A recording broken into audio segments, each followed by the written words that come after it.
Today on Seattle Refined, an ugly hole in the pavement opens up a whole world of possibility. Do you come up with these designs, or does the manhole kind of tell you what it wants? Meet a local artist definitely on the road to greatness. Then, this is the famous Seattle glaze. Oh, ooh, that's good. You want a lick? It's called Seattle Teriyaki, but you can't get it in the Emerald City. Find out why. Plus, it's a glimpse of the city you'll only get one way. Look where we live, Steve. I mean, come on. You got the city here? It is spectacular. We set sail on a one-of-a-kind tour that will only set you back $3.3 million. Seattle Refined starts now. Hi, everybody. Welcome to Seattle Refined. I'm Gard Swanson. Today, I want to start by talking a little bit about art. To me, defining art is a little like trying to define what's obscene. Sometimes it's kind of hard to explain, but I definitely know it when I see it. And one of the things I love about artists is how they can find inspiration in almost anything. Vincent van Gogh was inspired by a starry night. Andy Warhol saw art in a can of Campbell's soup. And as John Prentice explains, for one local artist, well, let's just say he can't get his mind out of the sewer. Sometimes it seems Seattle is painted in shades of gray. Gray skies above us, gray streets surround us. It's easy to miss the beauty below us, art right beneath our feet. Russell Mewitz brings a splash of color to these underappreciated pieces that just happen to be underfoot. This one I'm actually going to do like a bright pastel purple type. He sees the splendor in manhole covers and celebrates it, capturing their imprints with ink and canvas. He says the obsession started 7 years ago. I was working on, I think, 4th and University. There's a really amazing cover right there on the corner. One day, I actually was just standing there and I was like, hey, we should make a print off of this. And I basically fell in love with it. Since then, Russell has become an expert of sorts. Some of these hatch covers are over 100 years old. There are definitely designs that are kind of like universal and have withstood the region and the test of time, but each city and kind of has their own symbols and marks. Seattle, Portland, Maine, Boston, New York. I'm trying to get one, at least one from every state. Probably have about 400 unique prints. So do you come up with these designs, or does the manhole kind of tell you what it wants? Yeah, I like that. The manhole tells me. No matter where the ideas come from, the designs are striking. Passers-by stopping in their tracks. Walked by it 1,000 times in the last few weeks, and I never once noticed it until now. I think it's really cool.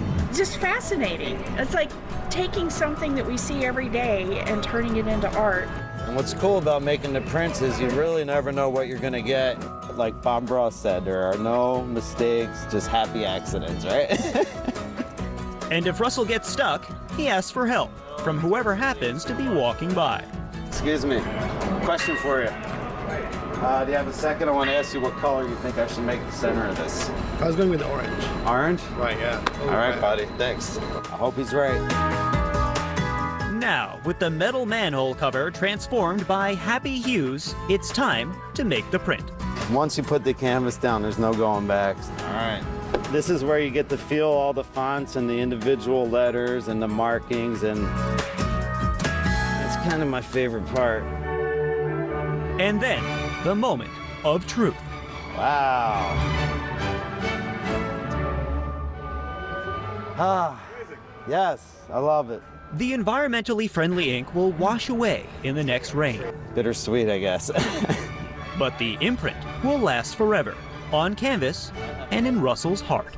I was thinking this morning that one of the most satisfying parts is people say all the time, hey, I never noticed that. Once you start looking, it's like you can't stop. John Prentice, Seattle Refined. To learn more about that story or watch it again, log on to SeattleRefined.com. Curtain up, light the lights. We're just a couple of days away from one of my favorite times of the year here in Seattle. We're talking about SIFF opening night. Seattle International Film Festival launches this Thursday with a red carpet screening of the film The Bookshop at McCaw Hall. The Bookshop stars Emily Mortimer and Julie Christie.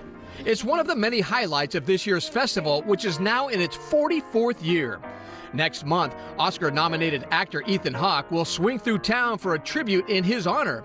SIFF runs through June 10th, so try to get out and support it. SIFF's opening night is pretty swanky, but for sheer tail-wagging pleasure, we know an event that has it beat paws down. We're talking about Tuxes and Tails. The annual pet runway show added a dash of panache and refinement to Bellevue's Maidenbower Center over the weekend. Como's own Cale Thompson was among the celebrity announcers. The event includes a raffle and silent auction to help raise money for Seattle Humane. You can check out the whole doggone gallery on our website. We're about a week into boating season, and if your dog is hitting the water with you, Refine.com has some tips for making sure it's smooth sailing. From first aid to life jackets, we got expert advice from the folks at Trupanion on how to make sure Rover stays safe even when things get rough. You can read more about it on the website. Boating season is the perfect time to climb aboard your dream yacht. And whether you like to ski, maybe fish, or just lounge on the water, our sponsor, Lake Union Sea Ray, has you covered. I popped down to Lake Union to see what's new and cool on the water. It's days like these that make you feel lucky to live in the Pacific Northwest.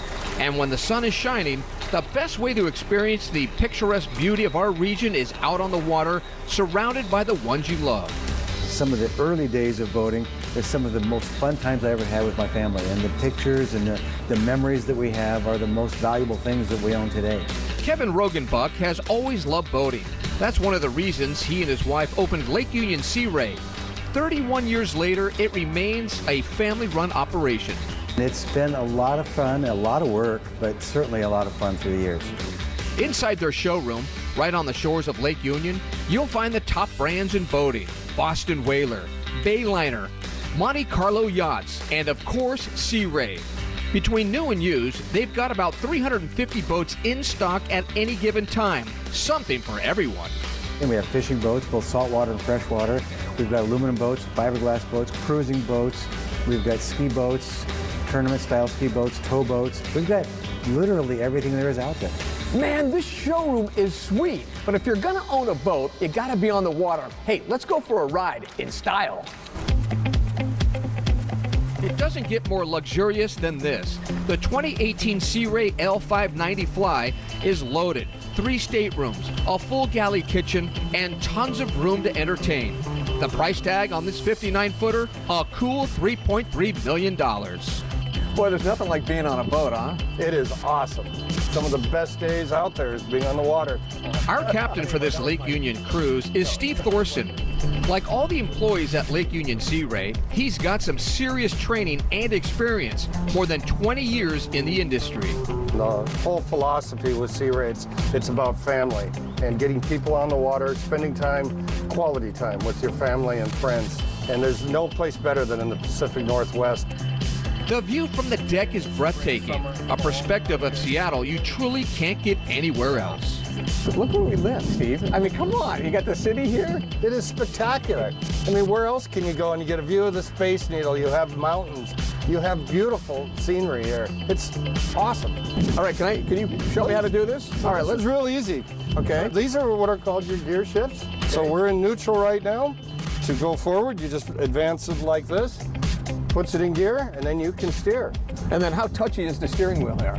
I mean, let's say I want to make a little left-hand turn. Turn to the left. And that's it? That's it, and the boat's gonna turn.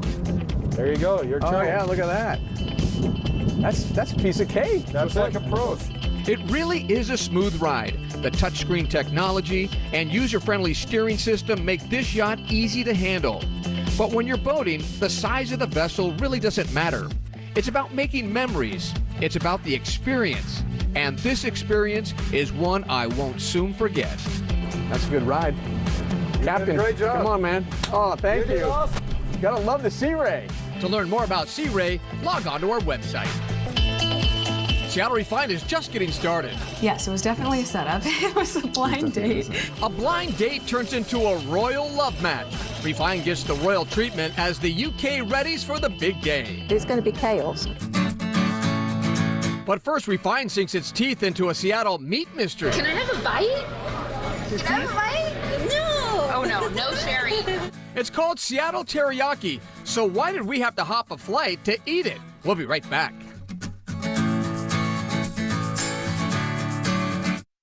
Art.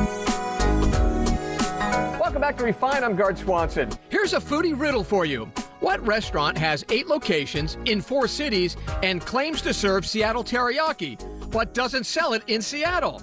The answer, the Glazed Teriyaki Grill. As for the reason you can't get their Seattle-style teriyaki here, we sent Refined's Aaron Mayovsky to San Francisco to find out. San Francisco, the city by the bay, world famous at every turn, from crazy streets to cable cars climbing the streets to cuisine from every nook and cranny on the globe. And here at Glaze in the Marina District, it's one of the hottest restaurants around. It's amazing here with a Seattle teriyaki twist. Our teriyaki is Seattle style, so it's a mix between both Korean and Japanese ingredients, and I think that's what makes it really good. This is the famous Seattle glaze. Oh, ooh, that's good. You want a lick? I'm good, thank you. I just ate. Started by a Seattle restaurateur, people at Glaze are gobbling up this grub. Everything here is fresh. It's chopsticks on fire. I love it because I can come here with a bunch of friends, or I can come here by myself and just have a really great healthy meal that's affordable and fresh. But the head scratcher here, Glaze prides itself on its Seattle-style sauce. You can find them in New York and Chicago, but not one single restaurant in Seattle. There's no glaze in Seattle, it's just the style. Again, I think it's almost like LA's Mexican food. They're known for Mexican food. Seattle's known for teriyaki. We got some caramelized apples in here, onions. Again, our teriyaki is Seattle style, so it's a mix between both Korean and Japanese ingredients, and I think that's what makes it really good. For now, though, Glaze has no plans on moving to Seattle. Okay, when are you moving up to Seattle? That I have no idea. Probably have to talk to my boss. Let's get you up there now. We want to bring you back and get all this food there. We'll see. Okay, high five here. To learn more about Glazed Teriyaki or watch that story again, log on to our website. An update on a story we told you about a few months ago, Dingfelder's Delicatessen is reportedly set to open now in late July on Capitol Hill. It's a New York-style Jewish deli, so it fills a big gap in Seattle's foodie scene. We're talking corned beef, pastrami, smoked salmon, etc. I can't wait. Ahead on Refined, find out what time you'll have to get up to watch this weekend's royal wedding. Plus, I put some of the Northwest's wildest roller coasters to the test. You gotta be kidding me.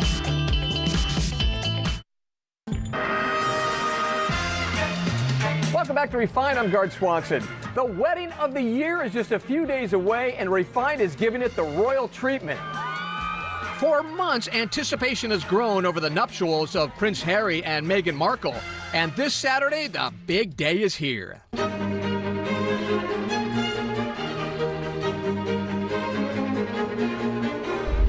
The eyes of the world will be on the tiny Great Britain town of Windsor Saturday, as the storybook romance of the royal prince and the Hollywood actress culminates in a fairy tale wedding.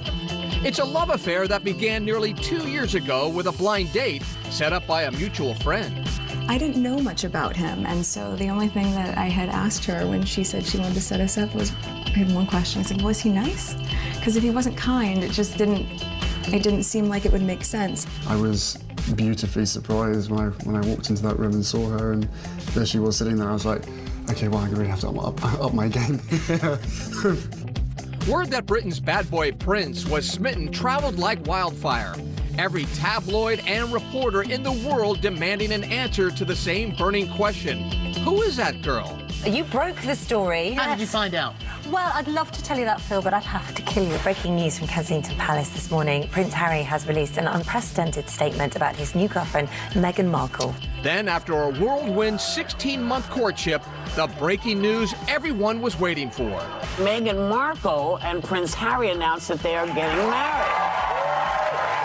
The daughter from America about to join the royal family. How lovely to be starting with such wonderful news. It's happened. I mean, how long have we been waiting for this to happen? Yeah. It's finally happened. The first thing that I think is actually pretty interesting about the royal family in a long time. The first American to officially join the royal family. She was raised in a biracial family.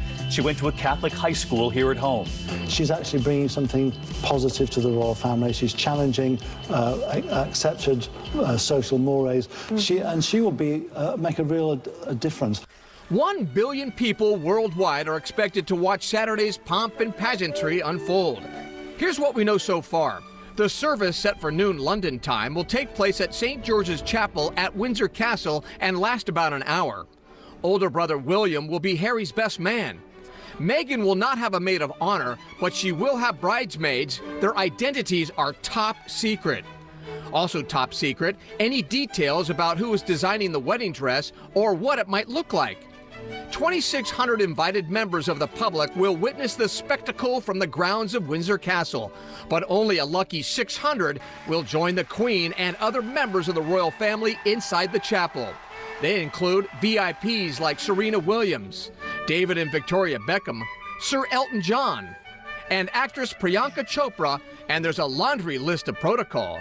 And so when you're arriving at the church, you're not going to sit wherever you want. You're going to sit, in a very specific place. And the dress is very particular. So men are in morning suits. Women will have a hat on or a fascinator, which they don't take off. Men do take off their hat when they go into the church. And then you see how the Queen just arrived. And she's the last one who arrives at the church. After the ceremony, the newlyweds will embark on a horse-drawn carriage procession through Windsor. As far as a honeymoon goes, apparently it can wait. According to Kensington Palace, the couple will postpone any romantic getaway for now. Instead, they'll stick close to London and start life as man and wife. We hope you plan on getting up early and watching the royal wedding with us here on Como 4. ABC's coverage of the big event starts at 2 a.m. And if you have big plans to celebrate, email us at hello@seattlerefined.com and let us know what you're up to. We'll be right back. Welcome back to Refined. I'm Gard Swanson. Well, the rides are rolling again at the Northwest's largest theme park. Idaho's Silverwood Theme Park just opened its doors for the season. The park boasts more than 70 rides, including some of the wildest roller coasters I have ever been on.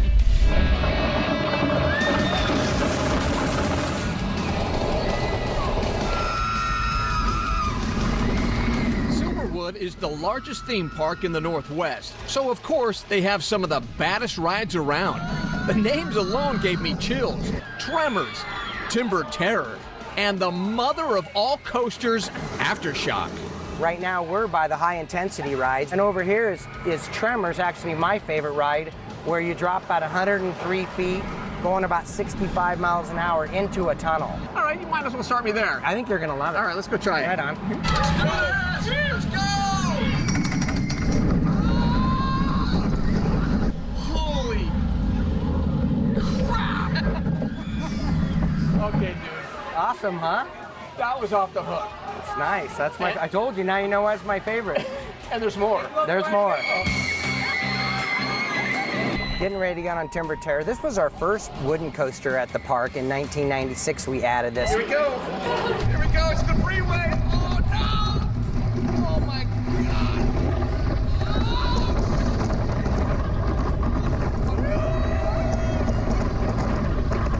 Woo. Oh, my gosh. There you go, huh? Just when I thought it could not get any scarier, there was one more roller coaster I had to try. And this is called Aftershock. Oh, man. How high is that? That's 191 feet. And how fast are they going? About 65. They're hitting 4 Gs right there. Mark, I've never said this to anybody, but will you hold my hand through this? I'm serious. I'm holding the rail, man. Why am I in this chair right now, Mark? That first... Jeez, God, there's the horn. Bye. You gotta be kidding me, dude. You gotta be kidding me. Watch out! Oh, shit! What do you think, Mark? All right, that's intense, my man. That is an intense ride, huh? Do you have anything a little more tame for me? You know, we do. I'll get you something. All right. That sounds awesome. Whoa! I love it! Woo! Yeah! All right, that's going to do for today's show. I'm Gard Swanson. Have a good one, everybody. We'll see you next time right back here on Seattle Refined.